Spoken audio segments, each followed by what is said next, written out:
You remember the NES as blocky sprites, flat black backgrounds, and flickering. Simple, charming, limited. You were playing the wrong games. Because while most of the library obeyed the rules of 8-bit hardware, a small group of developers quietly hacked their way around them, faking transparency, smuggling parallax scrolling, and hiding tiny custom supercomputers inside the cartridges themselves. Today, we're counting down the 15 most visually stunning NES games ever made, including one so massive it literally broke Nintendo's manufacturing records. Here's the thesis for the next 20 minutes. Great art direction and clever engineering never age. Raw specs do, polygon counts do, but a beautifully drawn sprite, a smart color palette, and an engineer willing to fight the hardware, that still holds up on a screen in front of you right now. We're ranking 15 titles, climbing from impressive early hybrids up to the late-era marvels that squeezed the last drop of juice out of an aging 8-bit CPU. Along the way, I'll show you why each trick was hard, the actual bottleneck the developers were beating. So you don't just see the magic, you understand it. One quick thing before we start. Drop your favorite retro visual masterpiece in the comments right now. I read them, and it genuinely helps the video. Let's get into it. Number 15, Gradius. We start with a baseline, and a problem that haunted the entire console. Sprite flicker. The NES could only draw 8 sprites on a single horizontal scanline. Cram more enemies, bullets, and power-ups into one row than that, and the extras simply vanished, or strobed in and out. Every shooter on the system wrestled with this. Konami's arcade port of Gradius is here because it fought that limit better than almost anything from its era. Tight, readable enemy formations, layered space backgrounds, and that iconic power-up bar along the bottom, all moving with remarkably little of the dreaded flicker, even when the screen filled with hardware. It's not the flashiest game on this list. It's the proof of concept.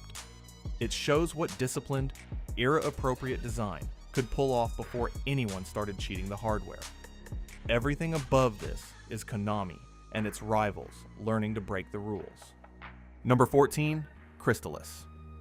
Early in, ES role-playing games were built from sparse, repetitive tiles, the same 3 trees, the same brick wall, copy-pasted across a continent. It was a hardware necessity, not laziness. Then, in 1990, SNK dropped Crystalis, and the scale suddenly jumped. Detailed towns full of distinct NPCs, expansive, varied overworld terrain, and large multi-jointed bosses that animated with a fluidity that felt closer to an early 16-bit release than a Famicom action RPG. Combine that with real-time action combat instead of menu-driven turns, and Crystalis felt like a window into the future. An RPG that looked like it belonged on a console that didn't exist yet. It earns its spot for sheer ambition of scale on a system that usually forced designers to think small. Number 13, Blaster Master. Sunsoft appears 3 times on this list. This is their first, and it announces their signature move, transitions without seams. Blaster Master renders a large, detailed vehicular sprite, your tank, Sophia, bouncing through side-scrolling caverns with real weight and momentum. Then, you hop out on foot, enter a doorway, and the entire game flips to a top-down, run-and-gun dungeon crawl. No loading screen, no fade to black, no drop in fidelity. In 1988, seamlessly swapping between 2 entirely different rendering perspectives inside one continuous world was genuinely advanced. It set the template for a whole genre of hybrid action games, and it's why Sunsoft's name keeps coming back as we climb. Quick trivia break. What was the real reason early NES games flickered so badly when the screen got crowded? Keep watching. I'll break down the 8 sprites per scanline limit when we hit number 5. Number 12, Darkwing Duck. By 1992, Capcom had spent roughly 7 years living inside this hardware, and it shows. Darkwing Duck isn't the most technically explosive game here. It's the most expressive. Watch Darkwing move. The cape flare when he lands. The little pose when he aims. The weight of his jump. This is a studio that had built Mega Man, DuckTales, and Chip and Dale, and had internalized exactly how to fake personality with a handful of frames and tight responsive controls. The environments are moody and clean. The animation reads instantly, and nothing feels stiff. It's the payoff of accumulated experience. Mastery of a machine the rest of the industry was already abandoning. Sometimes the flex isn't a new chip. It's just knowing the hardware cold. Number 11. Vice, Project Doom. ICOM's 1991 cult classic gets in on presentation and variety. Across 11 stages, Vice. Project Doom refuses to sit still. It's a side-scrolling brawler, then an overhead driving and shooting chase, then a first-person light gun style shooting gallery. And it swaps between all three without the graphics ever falling apart. Stitching it together are cinematic comic panel cutscenes, drenched in noir and biopunk atmosphere. A level of, here's a story, told with actual art that most NES games never even attempted. It's an early example of a game using presentation itself as a selling point. And foreshadowing here, it's also one of the best looking games nobody bought. We'll come back to that tragedy. So far, we've seen sprite counts and perspective shifts, but what happens when developers start bending the actual laws of physics? Up next, a game that flipped the NES upside down. Number 10, Metal Storm. Irem's 1991 mech shooter is built around one showstopper mechanic, gravity inversion. Tap the button and your robot rockets to the ceiling, and the entire cast of sprites has to be redrawn, flipped, and reoriented on the fly, without a hitch in the frame rate. That alone would be impressive, but Irem layered it over fake multiplane backgrounds that scroll at different speeds to sell a sense of depth the NES was never designed to produce. The result is a game with an almost sterile, futuristic polish. Clean lines, confident color, zero clutter. It looks less like it's straining against the hardware, and more like it simply decided the hardware's limits didn't apply to it. Metal Storm is sleight of hand at its most elegant. Number 9, Super Mario Bros. 3. Everyone knows this game. Almost nobody knows how hard one specific thing was to pull off. The base NES had a genuine weakness. Its background layer, the name tables, was really only built to scroll cleanly in one direction at a time. Push it to scroll horizontally and vertically simultaneously, and you'd get tearing and ugly graphical garbage along the seams.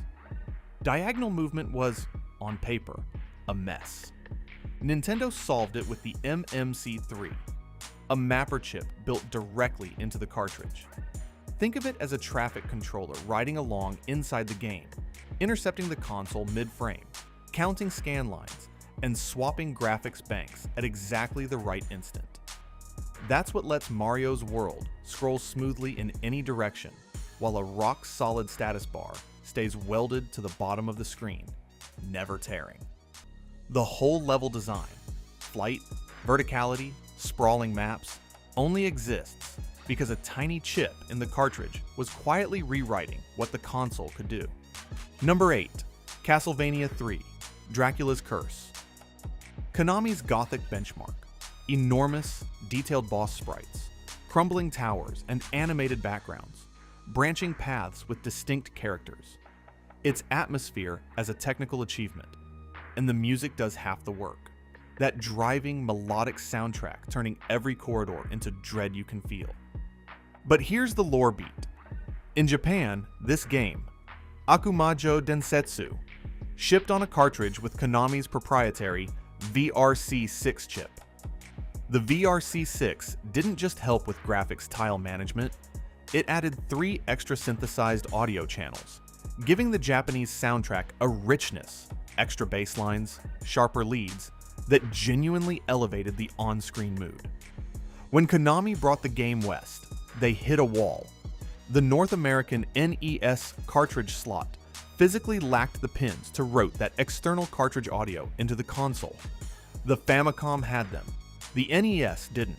So the Western release was rebuilt around standard Nintendo mapper hardware, and Western players got a technically excellent game whose soundtrack was quietly, permanently muffled, compared to the original. Same game. Different silicon, different soul. Number 7. Battletoads. Rare took the NES CPU and pushed it to the edge of a nervous breakdown. Battletoads looks like a Saturday morning cartoon that escaped onto a cartridge. Bold, unconventional colors, exaggerated character animation, and set pieces that constantly change the rules. The famous ones, the turbo tunnel, the Wookiee hole, throw you into pseudo 3D perspective shifts, hurtling into the screen, dodging walls that scale up toward you. On a console with no hardware support for that kind of depth, Rare faked the whole thing through sheer scrolling and scaling trickery and did it fast enough to be lethal. It's brash, it's punishing, and visually it's still one of the most confident games on the system. Rare weren't asking what the NES could do. They were daring it to keep up. By 1991, developers weren't just writing clever code. They were physically smuggling custom hardware inside the cartridges to defeat Nintendo's bottlenecks. And the top 6 games on this list look less like NES titles and more like early Sega Genesis games. We've covered RPGs, mechs, and diagonal scrolling plumbers.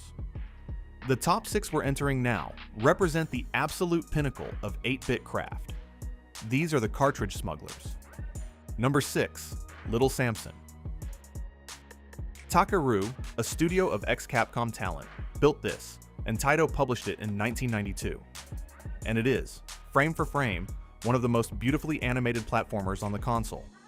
You play 4 characters, but the show stealer is Kikira the Dragon. Fluid, articulated, expressive movement that most 8-bit games couldn't dream of. The environments cycle through volcanoes, castles, and caves, each rich and distinct, never recycling the same 3 tiles. It should have been a classic. But before you rush out to grab an original copy and play it on your CRT, check your bank account first. Little Samson released late, with almost no marketing, right as everyone's eyes drifted to the Super Nintendo. It flopped, and that commercial failure turned it into one of the most expensive NES cartridges in existence, loose copies routinely clearing 4 figures. The better it looked, the fewer people saw it. That paradox is the story of this entire back half of the list. Number 5, Recca, Summer Carnival, 92. Naxat's Soft's competition cartridge did something that should be impossible. A genuine 60 frames per second bullet hell shooter on 8-bit hardware. Remember that trivia question from earlier? The NES could only draw 8 sprites per scan line. Put too many objects in one horizontal line, and the rest flicker or disappear. Every developer treated this as an enemy to avoid. Naxat did the opposite. They weaponized the flicker. By deliberately, rapidly rotating which sprites got drawn each frame, they packed the screen with far more bullets and enemies than the hardware should allow, trusting your eye and the natural blur of a CRT to fuse the strobing into a solid wall of chaos. The result is faster and more visually dense than machines with twice the horsepower. Recca isn't beautiful in a painterly way. It's stunning in the way a magic trick is stunning. You know it can't be real, and it's happening anyway. Number 4, Gimmick, Mr. Gimmick. Sunsoft's second appearance and their masterpiece. Gimmick looks like an early 16-bit game that got lost and wandered onto a Famicom.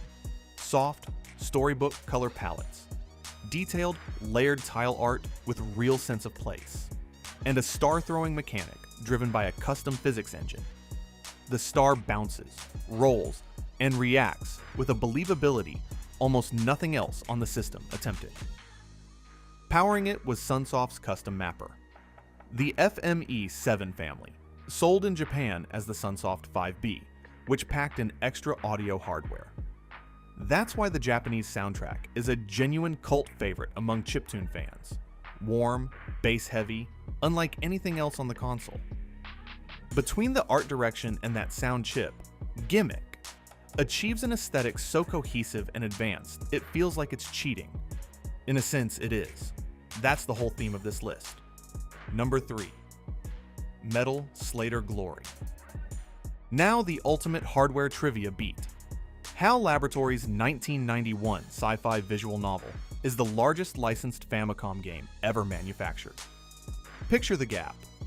A standard NES launch title ran on 32 kilobytes of program ROM and 8 kilobytes of character ROM. The graphics data. That's it.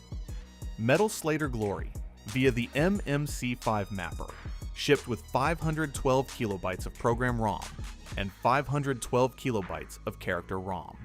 A full megabyte. That's not a small increase. It's orders of magnitude more room to store artwork. And you can see exactly where every byte went. Enormous, detailed anime character portraits and sci-fi scenes that fill the screen with a level of graphical richness the console was simply never meant to display. Remember, this was drawn for a CRT. Those soft scan lines and gentle phosphor bleed smoothed HAL's pixels into something that genuinely looks hand-illustrated. It's less a game you play and more a graphic novel the Famicom was brute-forced into rendering. And HAL isn't done with this list. We're down to the final two. One is a dark, industrial comic book adaptation that tricked players into seeing light that isn't there. The other is Nintendo's absolute 8-bit swan song. These are the two greatest graphical achievements in NES history. Number 2, Batman: Return of the Joker. Sunsoft's third and final appearance, and the game that earned the legendary reputation. 16-bit graphics on an 8-bit cartridge. Return of the Joker looks impossible. Deep, multi-layered parallax as rooftops and industrial machinery slide past at different speeds, selling real depth. Animated backgrounds churning behind the action. And a moody industrial color palette held together by one of the best soundtracks on the entire console. A thick, synth-heavy score that makes every stage feel like a graphic novel come to life. But the real trick is the transparency. The NES cannot natively render a transparent sprite. It has no alpha channel, no blending. A pixel is either there or it isn't. So how do you draw a glowing bat signal beam or rolling translucent fog? Sunsoft cheated time itself. They alternated the effect's visibility on every single frame. On, off, 60 times a second, on a modern flat panel that would just look like ugly flicker. But these games were designed for cathode ray tube televisions, where the phosphors glowing on the screen fade out slowly. That decay, combined with your own eye's persistence of vision, blends the flickering frames into a soft, semi-transparent glow. The transparency doesn't exist in the game. It exists in the physics of a 1990s TV and the human eye. It's one of the most audacious illusions on the system, and it's the reason this game only truly looks right on the hardware it was born on. Number 1, Kirby's Adventure. May 1993. The SNES is already on shelves, and HAL Laboratory releases the single greatest technical showcase the 8-bit NES ever produced as a goodbye. Kirby's Adventure crams 6 megabits of data onto its cartridge and pairs it with total mastery of the MMC3 chip. The payoff is everywhere on screen. Rich, multi-layered parallax backgrounds scrolling with depth, rotating pseudo-3D towers that seem to turn in space, and Kirby's copyability transformations, each one a fluid, little animated set piece as he inhales an enemy and morphs. It's colorful, it's smooth, it's confident, and it never once looks like a machine straining at its limits, even though it absolutely is. This is the swan song. Every trick we've talked about, bank switching, parallax, mapper chips as tiny coprocessors, art direction outrunning hardware, all of it converges here, in one polished, joyful package, released after the party was technically over. Nothing on the NES looks better. Nothing ever would. It's the perfect final word for an 8-year-old machine that kept getting better right up to the end. So here's the takeaway from all 15. Raw hardware specs will always take a back seat to brilliant art direction and stubborn engineering ingenuity. The console under the TV never changed. The people writing for it did. We pushed the NES to its absolute breaking point today. But what happened when these same developers tried to pull these visual hacks on the Super Nintendo and the Sega Genesis? Machines actually built for parallax and transparency? That's a whole other kind of witchcraft, and there's a video on screen right now that breaks it down. Subscribe if you want more of these. Drop your favorite NES soundtrack in the comments, and I'll see you in the next one. Thanks for watching.